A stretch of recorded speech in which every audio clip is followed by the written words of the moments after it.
Hey, everybody, this is Dr. Jeff Simmons. I'm the superintendent of IDLA. If we haven't had a chance to meet yet, great to meet you. Glad you're working through our summer conference materials this summer.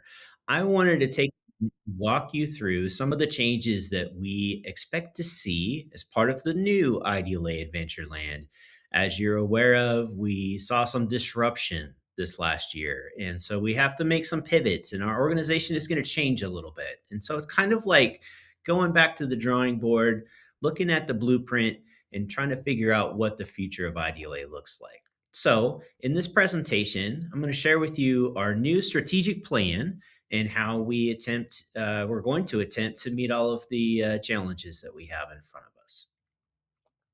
So first of all, why are we writing a new blueprint? We've been around for 25 years. Why now? Well, there's always national trends that we have to be responsive to, but there are some that we particularly need to pay attention to right now, and I'll share some of those with you. And then we've had some legislative changes that are kind of forcing some change on us, and so that's the why.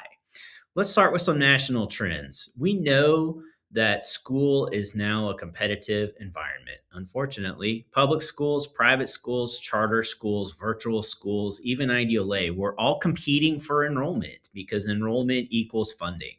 So these are just a couple of examples of ways in which we have to compete. The map on the left shows states with fully virtual students and the numbers of students that are fully virtual. This was in the 22-23 school year. On the right, we see the growth in charter schools across the country. And even since this map was created, there's some other states who are on the map now. Montana, for example, is now starting to introduce charter schools. So we work in a competitive environment now. And to enhance that, we know that there's also support for school choice legislatively. There's now federal funding and state funding that's attached to school choice, including in Idaho. We have a tax credit. So we live in the school choice era, so we have to be competitive. And so that's one reason why we need to revisit our blueprint. Here's another new trend that we're trying to keep an eye on, and that is the device free classroom trend. So, if you've read The Anxious Generation, you're familiar with some of the conversation here. We know that student use of social media makes negative impacts on student mental health and development. We also know that there's some research tying, devices in classrooms to behavior issues and things like that. And so, what in response, we're starting to see states introducing legislation to just ban devices from the classroom. That would impact an organization like IDLA, who has half of our students taking classes on a device during the day at their school. So, this is something that we're definitely tracking. And then also AI. This is not new for you since you're at IDLA, but we are starting to see states such as ours pass frameworks to support the use of AI within the classroom. Now, how does that work if they don't have access to a device? I don't know. But this is definitely something that we see across the board, across the country, as something that's changing education, and so that's something that we need to be responsive to. House Bill 940 changed IDLA this year. It changed what students we can support and what classes we can offer. And that's going to force some of the change in the blueprint here as well. So, at a high level, first, let's talk about what students. We're no longer funded to serve private school students. We're no longer funded to support students from a virtual charter school. We're no longer funded to support elementary students. We are funded to support middle and high school students from face to face districts and charter schools, and we're asked to prioritize rural students. So that's a little bit of a pivot for us. We've also received some changes through 940 on what courses we offer. It emphasizes that IDLA is supposed to be a supplement. We should not be the primary provider of instruction. We should focus on courses that meet graduation requirements. And we're no longer funded to offer driver's education or our Launchpad program. So that makes some changes to our organization. And then obviously we saw some funding changes. The restrictions in House Bill 940 represented about a $10 million reduction in funding. We received an additional $3.5 million reduction on top of that.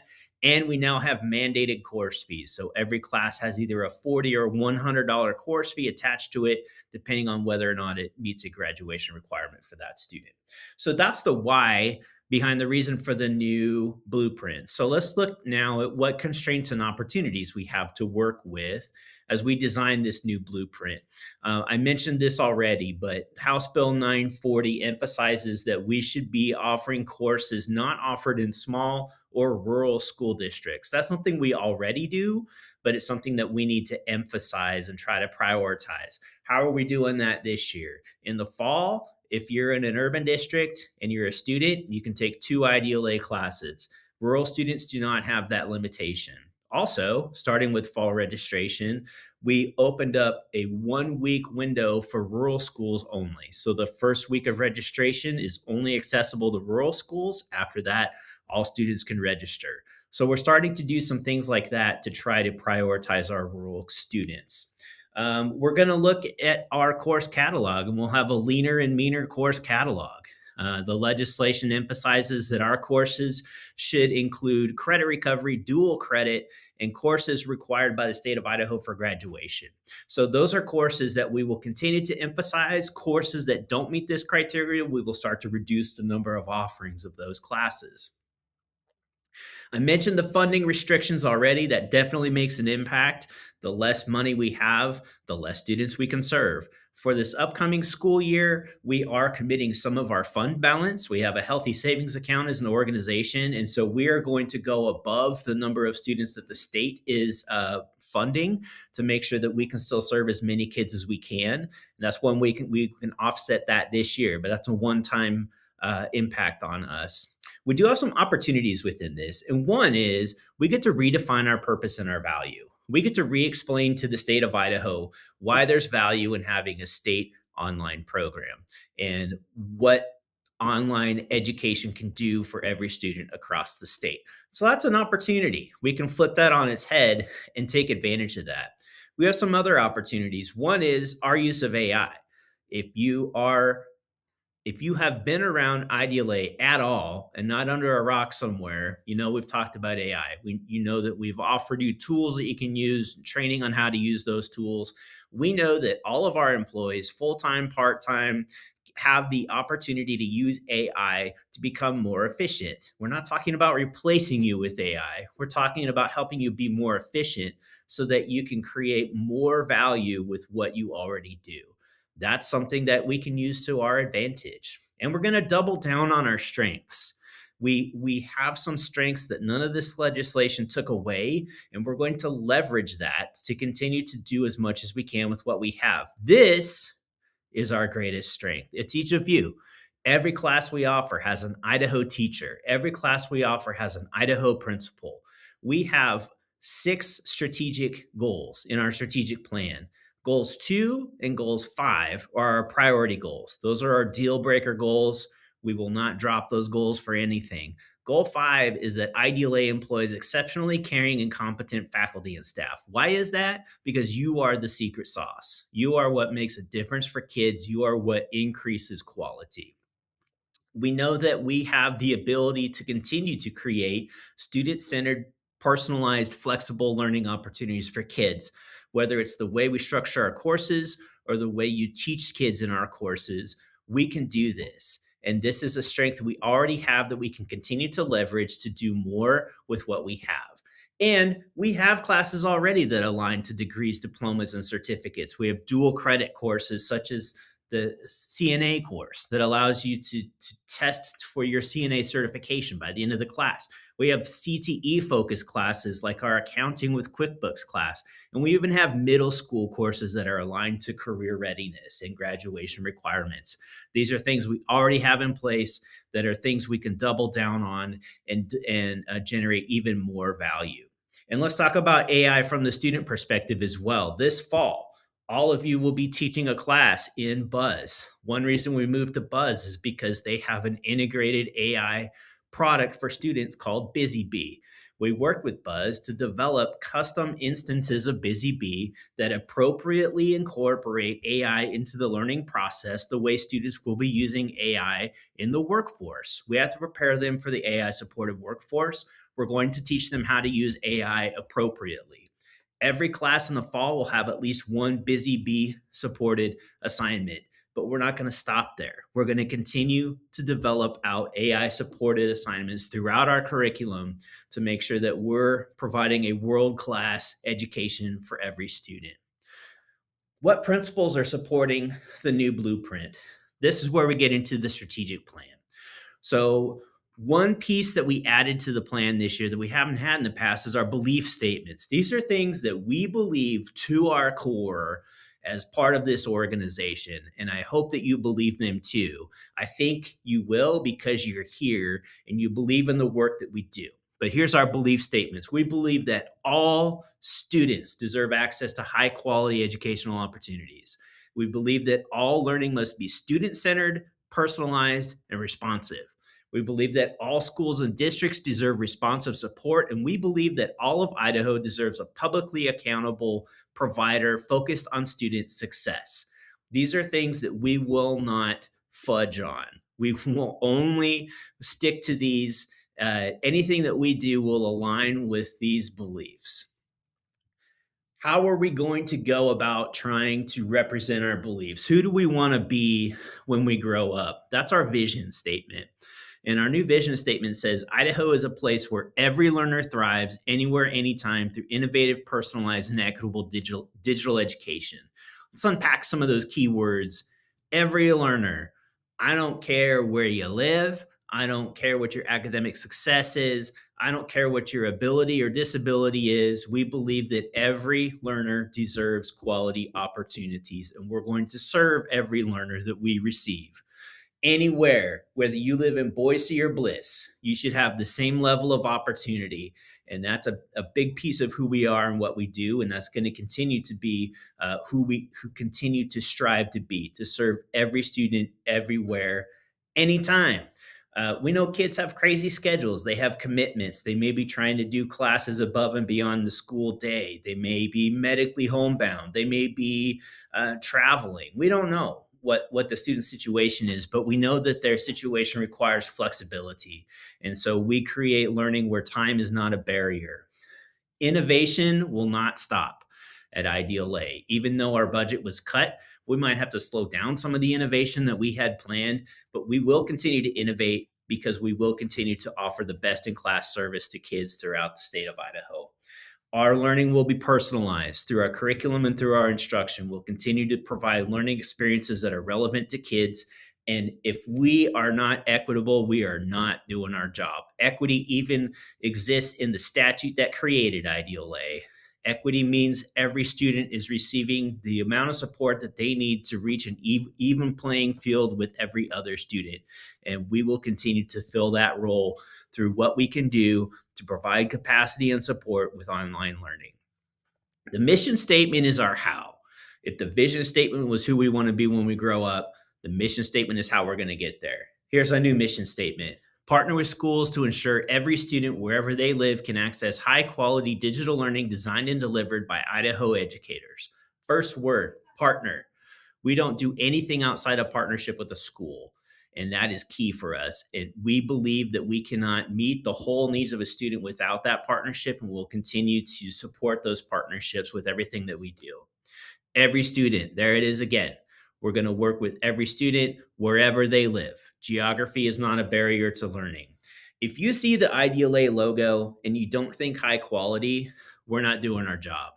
We believe that everything that we do should be at the highest level. Our curriculum is aligned to state standards for content. Our courses are aligned to best practices for online courses. Our teaching is aligned to best practices for online teaching. Our program is aligned to online school standards. Everything that we do reflects high quality, and that will continue. And this is one thing that makes us special. Nobody else can do this. We provide online learning designed and delivered by Idaho educators. We build Idaho courses to Idaho standards with Idaho teachers that teach Idaho students with Idaho teachers overseen by Idaho principals. We are Idaho. We are for Idaho. We are the only online learning organization that can claim that, and that is something that we'll continue to hang our hat on. So here's a little snapshot of what this population looked like last year. Now, this is going to change, obviously, because we know that our enrollment will be less next year. But here's the starting point so that you know what to think about as we move forward. This year, we finished the year with 56,695 enrollments, which represented just under 30,000 unique students. You can see over here that just over half of our students are rural. And you know that the majority of schools in Idaho meet that rural criteria, but think about how small some of our rural schools are compared to how large some of our urban schools are. So if we're outpacing urban enrollment with rural, what that means is more of our rural kids are taking IDLA classes. And we see that in the data. About 1 in 5 rural students takes an IDLA class every year. About 1 in 9 urban students take IDLA classes every year. Down here at the bottom, these two categories are always consistent. Whether you're an urban student or a rural student, the major reasons you're taking an online course is you're either taking something not offered to you locally or you just prefer taking online classes, which I think is a really interesting data point. But even in our urban population, a quarter of our urban students are taking courses not offered to them locally. So clearly we have things to offer that kids need. How are we going to focus this new blueprint? One thing we have to do is narrow our scope a bit. So we will focus on rural schools, not ignoring our urban schools, but we'll focus on prioritizing our rural schools. We'll focus on being a supplement. We will focus on courses that align with degrees, diplomas, and certificates, and we're going to leverage our strengths. I talked about the people who are our strengths before, but this is also part of our people who are our strengths. This is our staff. We have caring, competent people working at every level of the organization, providing high quality online learning experiences for kids. We're also going to increase our efficiency. I talked about the AI piece already, that we want to make sure our staff knows how to use AI to leverage efficiency within their role, but we can also make sure we're being as efficient as possible with our financial resources. We're going to work on lowering the costs that we have as an organization. Maybe that's reducing licenses on something. Maybe it's finding a process that takes less time or less manpower. Everything that we do that reduces cost reduces the amount of cost per course, because everything that we do leads towards teaching a kid in a class. So the lower our course cost to deliver that course to that student, the more students we can serve with the same amount of money. We're also going to try to identify additional revenue sources. Yes, we receive funding from the state. No, that doesn't have to be the only funding we receive. We'll seek out additional funding where appropriate to see how we can help offset some of the reduction that we saw this year. We want to still make sure we're investing in each of you. It's a tough year budget-wise. We're not able to offer raises this year. Staff are not receiving raises. Faculty are not receiving raises. But you are important, and what you do matters. So we'll continue to offer things like the iDig Fitness program, because we want to invest in you so that you are taking care of you, so that you can take care of your students as best as you can. So we'll continue to find other ways like iDig Fitness to continue to make IDLA a place that you want to be. And we have some trust building that we need to continue to do. We have some really good relationships with some of our legislators. We have some other relationships that we need to invest in a little bit more. That's a big part of my job over the next year and something that I will focus on. But remember those elevator pitches from earlier this school year? It's time to dust those off and update those. We all need to get out and make sure we're sharing what the value of a state virtual program is with our neighbors. So let's refine this design just a little bit. What are we not going to do anymore? We're not going to do K6. We're not going to do driver's ed. What are we going to cut back on? We're going to cut back on courses that are low enrollment, have less opportunities to take a low enrollment course. We're going to cut back on the number of course sections for courses that don't align with degrees, diplomas, and certificates. We had to cut back on some of our external partnerships too. We did have a few other partners that we supported that we have to pull away from. And we're also going to try to reduce our course costs so that we can serve more students moving forward. This is a really healthy apple tree. It looks delicious. I think there's a lot of applesauce, apple cider, apple pie, apple whatever that you could make just off of this one tree. But if you've ever owned a fruit tree, what you know is that you have to prune it every once in a while. If this tree is just allowed to grow, eventually it will produce so much fruit that it will break over on itself and die. We don't want that to happen. And so, as good fruit tree owners, we have to go through and prune that tree. And what happens is that tree becomes healthy and it produces an even bigger crop of apples the next year. We were just pruned. We were pruned quite a bit, maybe too much. But by going through the pruning process, we are now going to grow back stronger. And that's what I hope you see in the strategic plan that we've been presenting today. So, who's the builders? The builders are each of you as we launch this construction of the new ideal lay with the new blueprint. We have all of you working alongside us. You guys bring 103 unique endorsements to the students in the state of Idaho with over 11,000 years of experience to offer them. One of you has been teaching longer than I've been alive. We're not going to say who that is. But 88.5% of you also earned bonus pay last year. So you're doing what you do with a high level of excellence. So let's break ground on the new Ideal A Adventureland. We all share in this work. No matter what you do, you're part of this. You're part of the plan, and we're all doing this together. Each of you is valued in your role, whether you teach, whether you're a principal, whether you develop curriculum, whether you process payments at the office. You are valued for what you do because what you do supports excellent online learning opportunities for kids. The work that you do matters. Without the work that you do and without you, we can't do what we need to do. And the success of tomorrow will be built on the hard work that we do today. It's going to be tough. There's some things that we have to dig in and figure out how to do differently. And we have to weather the storm here. But coming out of this, we will be bigger, stronger, faster, leaner, and meaner.